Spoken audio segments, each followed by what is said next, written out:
Even though I disagree with Glenn Beck on many things, I want to talk about what he said about, he sees all this bad thing and blames it on the godless.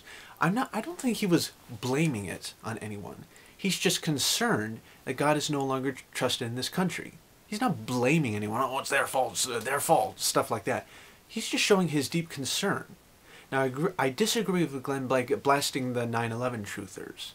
But in a lot of cases, he's very articulate and says some very very truthful and meaningful and just causeful things on Fox News.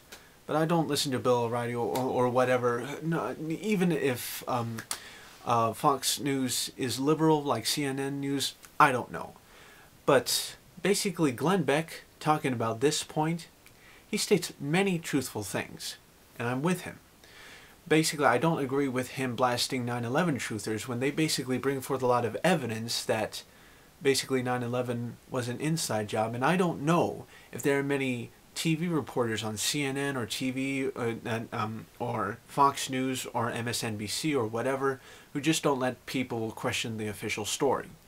But anyway, Glenn Beck looking at these children fighting in school and so on, basically this is one of the factors which drives me to basically we need God back in the schools, because that will make it a whole lot better.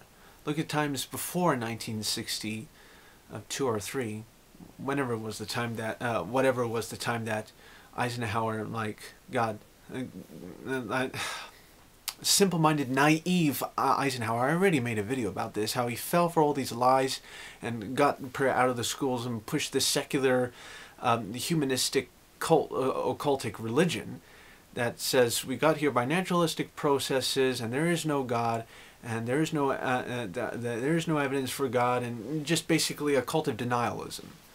But basically this problem, he says God is no longer trusted in this country. I agree with him. He was not blaming anyone. He's just saying that atheistic, humanistic, naturalistic ideas are basically not going to get us anywhere. It's not going to make humanity a lot better. It's not going to make education better.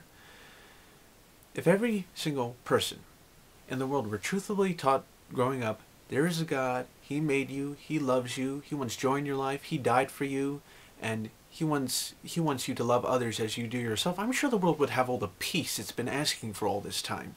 People say, we want peace, when the answer is right in front of their noses. Jesus Christ. And He's the only one who can transform nations.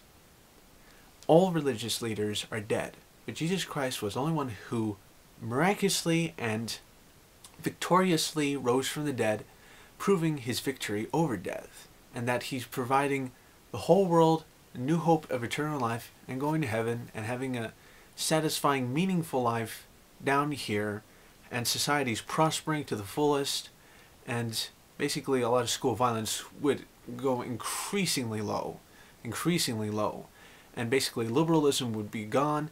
Basically with liberalism, it's always the victim who gets punished, not the criminal. And if that kind of justice, more justice was in the schools, more of the bullies would get corrected than the victims. The criminals would do anything they can to lie their way out of things. So Glenn Beck was not, blaming anyone. He was just saying, he was just showing his deep concern for American society. Okay, he wasn't blaming anyone. He says God is no longer trusted in this country. I agree with him. He wasn't blaming anyone. Okay, he was not blaming anyone. I think you ought to change that title and say Glenn Beck's concern for our American society and so on. So that's all I have to say. Peace out. Keep thinking. And Jesus bless you.